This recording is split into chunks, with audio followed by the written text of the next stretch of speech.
The night they sold her, the wind clawed through the empty barn like it wanted to warn her, but Lila couldn't see the shadows gathering around her. She could only hear the whispers, the shuffling of boots, the muffled laughter that always, erupted whenever someone mentioned the cruel joke the town had turned her life into. Blind, abandoned, half-starved, with nothing more than the threadbare dress clinging to her fragile body, she stood trembling while her uncle pushed her toward the center of the dirt floor with a shove that knocked the breath out of her. The men circled with the slow, hungry amusement of people who found entertainment in cruelty. Her uncle cleared his throat loudly and hollered to the group that tonight, for the first time, he was willing to let her go for just $1, and the barn erupted in laughter loud enough to rattle the rafters. Lila wished she could disappear into the cold air. She wished she could run, but the boots around her boxed her in, trapping her like a wounded lamb surrounded by wolves. She tightened her hold on the small wooden cane she used to navigate the world, the cane her mother carved before she died. Her uncle snatched it from her hand, snapped it in two with a thoughtless crack, and tossed the pieces aside while the men howled with amusement. Lila bit her lip until she tasted blood, but she didn't cry. She had learned long ago that crying only fed their satisfaction. Someone flicked her braid. Someone tugged her sleeve. Someone else whispered that even a beggar wouldn't take her, much less a man, and that she should be grateful anyone offered even a coin. She wondered if anyone could feel as small and cold as she did in that moment. She wondered if life would ever offer her a reason to breathe beyond enduring pain. Her uncle called for the bidding, though it wasn't bidding so much as a grotesque game where each man named a price lower than the last, mocking her existence by seeing who could value her the least. A few cents. A half-eaten biscuit. A boot without a sole. Lila stood perfectly still, because she didn't know which direction to move without falling into the grasp of someone who meant her harm. But then the barn grew suddenly quiet. Not from mercy, mercy had long fled this place, but because the door at the far end creaked open slowly, letting in a gust of cold night air and the unmistakable heavy, slow footsteps of someone tall and broad approaching. No one spoke. No one dared. Lila heard the shift in the atmosphere before she understood it. Whoever it was, the crowd parted without being asked. The boot stopped inches from her. She felt the presence of a large figure towering above her. A long silence stretched heavy and suffocating. Then she felt something unexpected. A warm hand brushing her cold fingers. Gentle, careful, almost hesitant. She flinched, unsure whether this was a new cruelty or a miracle. A deep voice, low and steady, finally broke the silence. "I'll take her," the crowd gasped. Her uncle huffed in annoyance and asked for the price. The stranger placed something small and metallic in the uncle's hand. A single silver dollar. Her uncle shrugged, muttered that $1 was $1, and shoved her toward the cowboy as if discarding trash. The stranger's grip tightened protectively around her hand. Before she could stumble, he didn't speak again. He didn't explain where he came from or why he was taking her. He simply guided her out of the barn with a gentleness she had never experienced. The cold night wrapped around them, but the warmth of his hand steadied her. When he lifted her onto his horse, his arms were strong but deliberate, making sure she felt safe. The horse snorted, the saddle creaked, and the stranger climbed up behind her. Lila swallowed hard and asked, barely above a whisper, why he took her. The cowboy didn't answer. Instead, he clicked his tongue to the horse and rode into the night. Away from the barn, away from the laughter, away from everything that had ever broken her.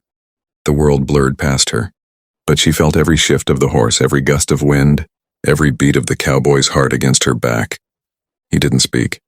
She realized he didn't need to. His silence felt strangely protective, like a shield. She asked again where they were going, and finally, after a long pause, the man spoke just 3 words. "Someplace safe, darlin'?" Something inside her cracked. Not from fear, this was different, warmer, hopeful, something she didn't recognize, because she had never felt it before. They rode for hours until the air grew warmer and the scent of pine replaced the dusty smell of the barn. When the horse slowed, she heard the soft bubbling of a stream and the distant hoot of an owl. The cowboy helped her down, his hands steady on her waist. She felt the ground beneath her boots, soft earth, not the trampled dirt of the barn.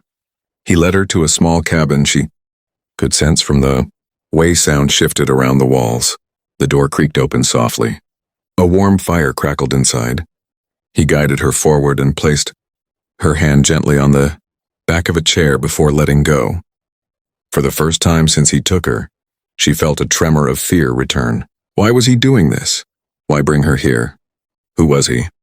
She wanted to ask but didn't want him to stop being kind, in case kindness was temporary. But the cowboy must have sensed her tension because he spoke again, voice rough like gravel yet soft around the edges. "You ain't property," he said. "Not to them, not to me, not to anyone." Her throat tightened. She couldn't speak, couldn't breathe. No one had ever said anything like that to her. Not once, not ever. He told her his name was Colt, a rancher, who lived alone after losing his family years ago. A man the town called the silent cowboy because he rarely spoke. Not because he was cruel, but because he didn't waste words on people who didn't deserve them. She wasn't sure she deserved them either.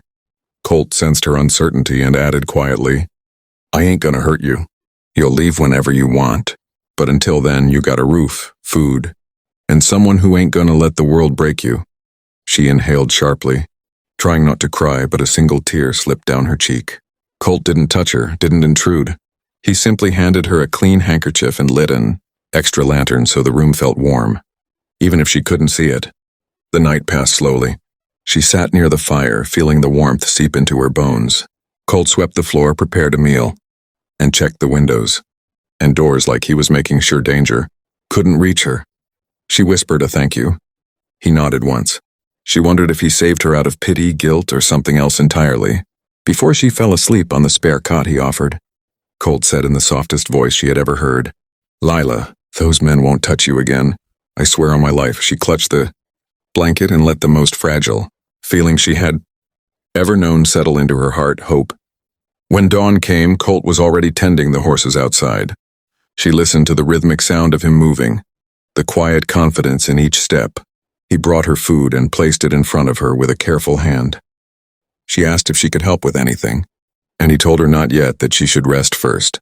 But she insisted. She didn't want to be a burden. She had been treated like one her entire life, and the thought of continuing that pattern made her sink. Colt paused and then told her she could help by sitting outside on the porch while he worked. She smiled faintly and agreed. He guided her to the porch, letting her hold his arm. She felt the warmth of morning sunlight and the gentle wind brushing her hair. A bird chirped nearby. For the first time, the world didn't feel like a dark void. It felt alive, safe. She reached out uncertainly, trying to find the wooden railing, and Colt gently guided her hand until her fingers brushed it. She thanked him. He said nothing, but she sensed the small smile he tried to hide. Over the next days, Colt taught her to navigate the cabin, memorize step counts, recognize sounds around the ranch. She found herself trusting him with a depth that frightened her. But she couldn't deny that with Colt, she didn't feel like a broken thing. She felt human, important, seen even in blindness. But just when she started to believe a new life was possible, the past shattered its way back. One morning, as Colt saddled his horse to ride into town for supplies, he paused, sensing her fear. She asked if he would return. He answered without hesitation. "Always," she nodded, gripping the porch railing until her knuckles turned white. She knew he meant it. She believed him.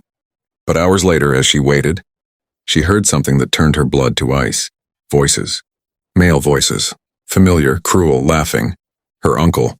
And the men from the barn. She froze. She didn't know how they found her, but she could feel their presence like poison in the air. She backed slowly toward the cabin, heart pounding so loud it drowned out everything. The men taunted her, calling her a runaway, claiming she was property, saying the cowboy must have been desperate to take a worthless blind girl. Their boots thudded closer. She tried to scream for Colt, but her voice cracked. A rough hand grabbed her arm. She struggled, kicked, clawed, but the men laughed cruelly. Then a sound thundered across the ranch, a horse's furious gallop. "Colt!" He didn't shout. He didn't threaten. He didn't stop to think. He leapt off his horse before it even halted and charged at the men. With a fury the earth itself seemed to tremble under. She heard fists crash into bone, boots scraping, men yelling in shock as Colt unleashed years of silent rage. He didn't use words. He didn't need them. His fury was enough. When the last man fled limping and whimpering, Lila felt Colt's arms around her, strong, shaking, desperate. He whispered her name like a prayer. She clung to him, trembling uncontrollably.